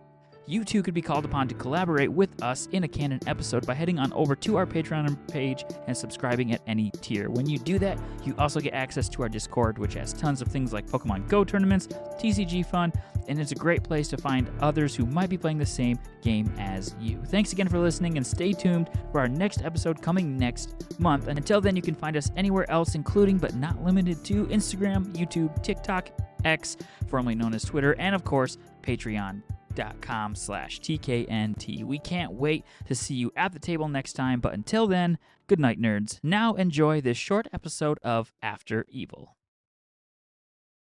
Oh, interesting. My dog's freaking out because there's thunder, so I gotta kind of like address this a little bit. So, I'll be right back. Do any of you guys by chance have a tattoo on your chest? Nope. Not that I know. I don't know if they're technically tattoos. Holy cow. Wow. That was pretty cool. Wow. That's nuts. Interesting. What was the medal called? Treethil. Treethil. Treithil. Or Treithil. something like that. That's Interesting. Okay, so we are now in a position where we're gonna own the guards. The question is, are our keys also made of treethil? Oh. Because maybe we get our powers back immediately. I'm just saying. Well, if the key Ideally, that'd be disappears, great. does that necessarily mean the lock disappears? That's a good question. I don't know. So Dang, that's a pretty good sesh. that Wow. was fun, man. You know what's funny about D&D is like I thought this was gonna go completely different. I thought at the very beginning my key was gonna unlock it, so I had this whole Yeah. villain monologue laid out. Like I was so like I practiced. I was Just like so pumped. pumped for like like for like a little bit of a reveal. And then as soon as you started killing Dr. Blewett, I was like, wait, hold on. Oh wait. Hold on. And then your key didn't work. I was like, wait, hold on. Wait, no, my plan, no. my plan. Yeah. Awesome. D&D. We rolled pretty well tonight. Dude. Yeah. Yeah. Even bad things though for you guys for damage and stuff. But Yeah. Yeah. Holy cats. Dude. Yeah, I'm sitting at 39 out of 79 hit points right now. Andrew, you said two things, I think, right? This session, Yeah. Yeah. which Combat's tough, neither of guys. which had effect. Yep. With 4 players, combat is a slog. With 4, yeah, it's so hard with 4 and not. I mean, 7 is just. I will say 4 this though, like half of the hard stuff was me not understanding my character's abilities and trying to backtrack. So No, me too. This it is the would've first gone- time I've it ever would've played gone a lot Blood faster, Hunter, and I'm like, it does. It's a bonus action, and what else can I do? I don't know, because I've never been in combat with him before, really. Yeah. Yeah, Or so can you restart your image or something? Yeah, turn your camera off and turn it back on. Yeah, you just been like, You've I've been frozen for an hour and a half. Even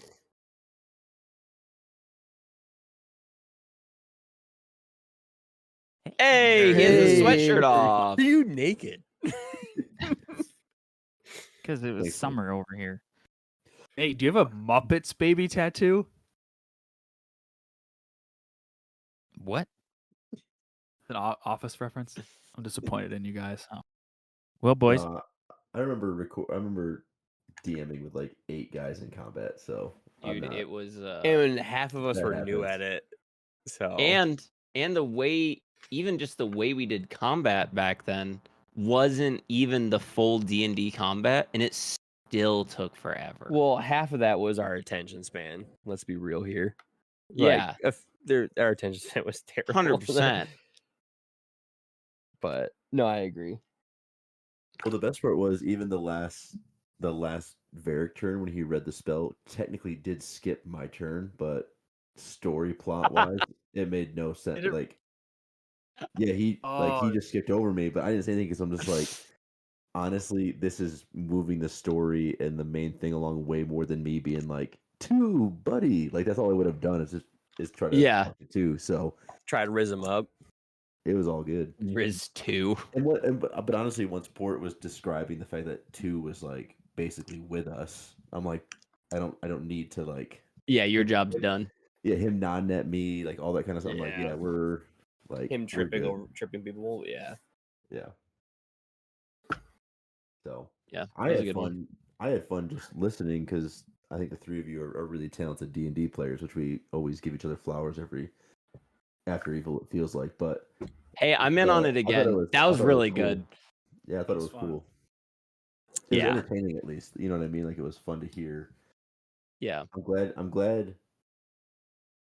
glad Jared, like Ivar, killed Blewett because that was such a moment of like redemption, like, oh Yeah. yeah, but like I'll let you Yeah. walk, and that would have at this early in the campaign would have been a total misplay of Yep. Ivar. I Yeah, it really would've- thought you weren't going to for a second, and then No. you just stomped on his head, and I was like, It would have been a step away So from we're his doing this. character. I mean, like, I had decided once I texted you guys, because I texted the whole group chat today, just kind of like a fun fact about a lion's jaw strength and stuff like that. And then the group chat proceeded to have a whole bunch of these nuts jokes, which was beautiful. They were great. But I think Ivar had decided, and I had decided as Ivar, is no matter what happens, Blewett was going to die in that room. that's fair. I think I kind of suspected that. it kind of put a period on that. And so, I mean, like, I hope Blewett got that when I said, like, those little, that little voice in your head saying there's still hope. It's lying was like, yeah, no, I felt nothing during this. Everything you said fell on deaf ears. Like, I have no regret for my actions, kind of a thing. My only worry in that moment was like, shoot, it is canon that he opens the door. Mhm. How And I was gonna kill him if he walks through the door, so I was how waiting. we That like gonna I told do this? Yeah. I told them when you were up, Nate, like this D&D, right? I thought this was gonna go completely different way. I thought the key was just gonna work the first time, and that Blewett walked in the door. So I had planned out this whole like villain monologue, and then I was so excited to kill Blewett. But either way, he's dead. So very Save it, dude. Save it. Reuse it, man. Oh yeah, I'm saving it. I'm saving it. It'll be good. Um, Find a different place for it. but I also love- legitimately, sorry, go ahead. Porter, at the beginning of the session, you made your fun fact about Blewett, and it was like a depressing fun fact about like how he was a lonely high schooler, and like really his Yeah. wife is like the Oh, only yeah. person who ever loved him. I feel like it's because you knew that like Jared was going to kill him. You're like, let's make them feel even worse about this. Jared's bloodlust has been like stewing for like 2 months at this point on that. But I was like, yeah, I was Jared, like, we how all am I gonna got our get- letters. Did you know? I had no that we idea got I got a letters? letter. Okay, I had no so- idea anybody got letters. I had no clue. I think also, like, it's so interesting when you're playing two characters because it's like we have an at-home game. Mason and I do. Mason's my DM and things like that. And I play a very, very high intelligence and charisma and wisdom character. And to go from that to a very low wisdom and intelligence character is like night Yep. and day. So it's like those moments where Varric found out about like how to turn it off. It's like, oh, I want to be able to do that because Ivar really shines when he's able to cast smite and things like that. Like, and be Yeah. like, nope, I can't, because like he wouldn't have noticed that. Like there's things that like I can't do. And so which brings me to the next point. Was there anything we did tonight, Porter, that you didn't have planned, or like you were like, oh, like you were thrown by? Or... Besides shutting the door. peek behind the curtain, shutting the door, I was like, two things. One, that moment of like, shoot, how do I get Blewett to the door? But then like, literally I was like, make a strength check, and I was like, man, it'd be really great if he crit here, because if he crits, he can like freaking sumo throw him across the room, and then you did, and I was like, oh, yeah, sick. Story Yeah. writing is better with dice. True. And then one thought, and this is kind of funny, is I was gonna probably pretty blatantly railroad you guys into not just going back the direction you came from. I was trying to figure out like how that was gonna go. So I was trying to make the hallway a little actually kind of enticing. You So I threw didn't wanna, processing down there, and I was like, nah, I'm in. Yeah. So I was like, how do I get them like dangle them this way? I was about to swallow my key and surrender, like thinking that like I was like, are we gonna have to like what's going if all these guards are coming down and this doesn't work? But I That's loved what I how was you doing. played that. Oh, Nate, the that you hit cannon, but then also like blew it back up to Ivar because you saw that was going. You played that Play that Yeah, nice. you That did was so fun. well. Question for you. We kind of thought about this while you were gone a minute ago. Are the keys made out of the godly metal? I guess you'll have to. I mean, you'll 'Cause figure I it was like, out. Yes, Ivar's or never you'll gonna be able. figure it out. No, Yeah. they are. They are not. Yeah. The lore dump timeline, and this is good. This is good. Patreon only content. The lore dump timeline is as follows: prison, rehabilitation, keys. If you remember, only Yeah. one person has ever escaped. After that escape is when the god stepped in and offered Trithil as a way to make sure that never happened again. Right. I love that it fluidly came up the Traythil with me trying to go to the door and like just like as a reminder in this Mhm. session, but like not anything we talked about, just like Yeah. that I happened to do it. And then you guys had this moment that you like had talked about previously of like this happening. Like I don't know what happened there. Like obviously you guys had set like or Varric had set something up, or I'm still confused on why that all happened. Mm-hmm. Go But back and watch episode 2.5. sounds like I need to. Dang. I'm gonna, dude. It's Yeah, just now I'm like, gonna. Yeah, I 'Cause think. I've been trying to keep it so the Reese's can be just as surprised. And it's turned out perfectly.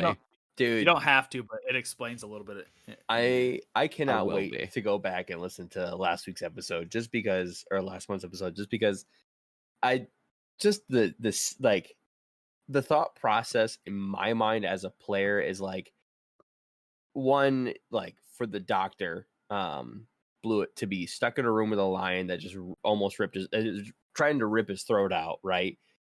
And like to walk out the door, scream, and then come back into the very room with a lion. I'm like, what? In my mind, I'm like, what is outside that door that coming back into room with a evil lion is safer than going out to that door? So like, and then you guys just did such a great, I think this is the DM doing such a great explanation of, you open the door and there's a guard with its throat slit right in front of you. Like, and like, just Goffrey choking someone out, Varric covered in blood.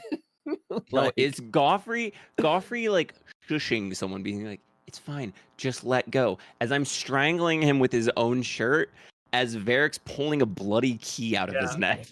Just It's just chaos when you barge in the door. Like all three of us are just like looking at, like, so funny. I kept looking at Andrew, and Andrew's just dying laughing when he's like, Blewett opens the door and just closes the door again.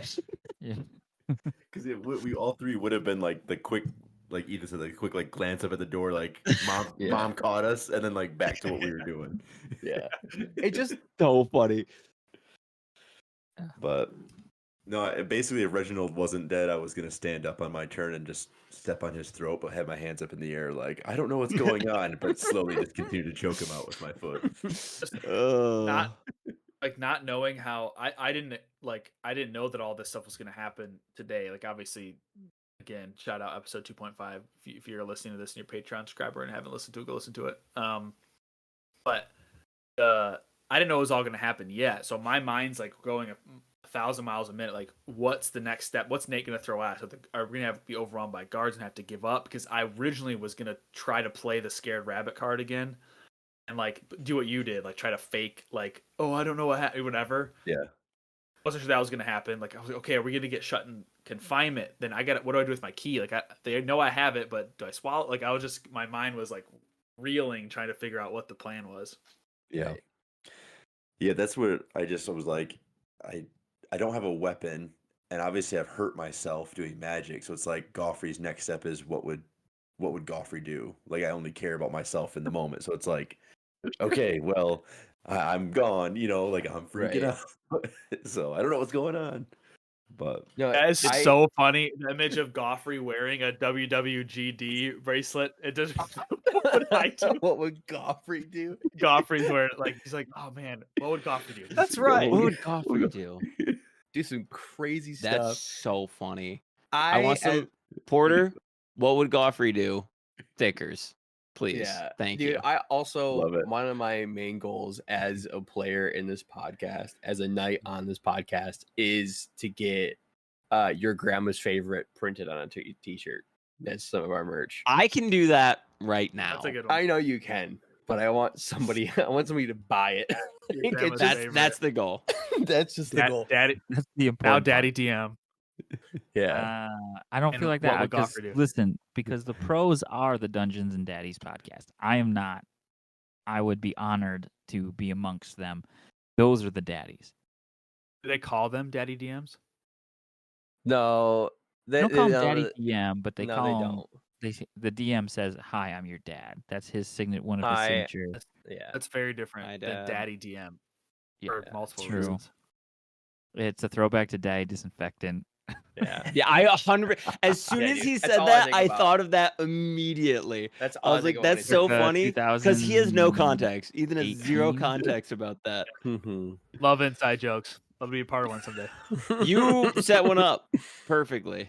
I think altogether, like, yeah, combat episodes are so difficult, and so like, I think Well, they're not difficult. they're just a slog. Because the listener will get a very condensed version of this, where it's like, man, they must be so good at combat. Like No. they all like Cut, knew cut, their cut, cut, stuff, cut, cut, and they cut. like were rolling dice all the time. And it's like, no. First of all, that's not real D&D. Second of all, that's not what we really did. Right. So it's kind of just like, Yeah. you know, this is the reality of what it is people like, and including myself, looking at like, oh wait, did I say that last time? Oh, let me look at these. Let me see what I have to modify for a wisdom saving throw for 4 guards and 2 NPCs that I Right. just made up today. I mean, weeks Dude. ago. Yeah. I'm a almost top tier subscriber for. I'm the luxury subscriber for Dungeons and Daddies, because they do their subscription tier base is off the Honda Odyssey models.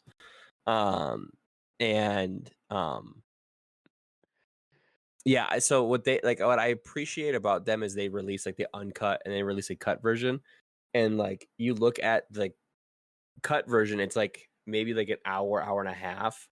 Whereas like their uncut is like 2 hours to 2.5 hours. So they're cutting out almost an hour's worth of stuff. Like that's Yeah. like just fluff, them deciding, oh, that would be funny, that's not funny. Or like I think we should redo that scene. Like I think there's so many things that are they are solely focused. I think Andrew, you would love Dungeons and Daddies. I don't know why you haven't listened to it, but You would appreciate it. they solely focus on the story. And I think we have a good mix of like, hey, here's some rules, but also like this is the story. And I think Porter, you do a really good job of like in that office scene, that would have been so much more complicated if we did rules as written, like D&D, where you're like, nah, no, that works. Like that happens. it was You really know. fun to, and I hope the listener does this, to picture that scene in my mind, and it would have been fairly silent besides for the grunts of getting stabbed. Like it would have been like a very like quick action, like a classic Batman, or Yeah. like I'm picturing the Revenant fight at the very end of the Revenant. Like there's like a brutality to it that would have just been like the you know what I mean? Like just like that Yeah. grunting would have happened, and it would have happened like what, Pretty 10, quick. 15 seconds. It would have been that kind of reaction. So I thought you guys Port DM'd it well, and Jared, you just rolling with it. Like I'm so story based. Like it's like when you stepped away, Port, I was telling him like you skipped my turn to let Varric do his like the spell thing, and it's like I didn't even think twice about it because I'm like, this is helping. This is the bigger picture story that's epic right now. I don't need to just talk to 2. Do you know what I mean? But it's just like, so yeah, I should check out Dungeons and Daddies. But I did skip I your just- turn. But that's totally. I'm But what I'm saying so is that sorry. that's totally fine. I wouldn't have done anything. Like I would have probably been like, oh, thank God two's here, and then let Varric go. You know what I mean? So it's like, I think, yeah, I think the balance has been really good these first couple episodes with like technical, but also story, and Right. keeps it Yeah. entertaining. Playing Yeah, It it. is this a fun is a- idea to Yeah. release our uncut version to Patreon subscribers. Yeah, I think that one thing that's interesting too about this is our first like true combat episode actually. Yeah. We had the The where one there's like shot more stuff. going on than just like kill them. We had like our session. We released our like Once Upon a Tavern session 0, where you guys Yeah. just kind of like got a feel for the combat mechanics a little bit. But that wasn't like there were. It was like you were in an arena and you're trying to kill the other team. That's pretty much it. So there wasn't like what outside factors are contributing here. Like I kind of need to think through my turn. Yeah. But overall, I thought we did good. We had a combat episode, but I I'm pretty tired, so I am gonna probably call that the period to the end of this After Evil episode. Sorry, it's not as long as the other one. But It's okay with me, dude. That's I bet fine. you It's oh, have good. one It's thing, don't let me 17-ish forget. minutes. Don't let me forget. Don't let me forget. At the start of the next recording, which is probably not gonna be for a minute, but Jared, you will have a legendary resistance because the bad thing that you did. Ooh. Interesting. So don't let me forget that. Well, And it's Love to hear recorded it. now. it's recorded now. So I'm gonna go to bed. You guys are more than welcome to like still hang out, but I'm gonna go. I'm gonna use Nah, that I as an should out. also I'm go gonna to go bed. Mm-hmm. GG's everyone. Hey, That was Fantastic what is it? fun. Dungeons and Dragoning.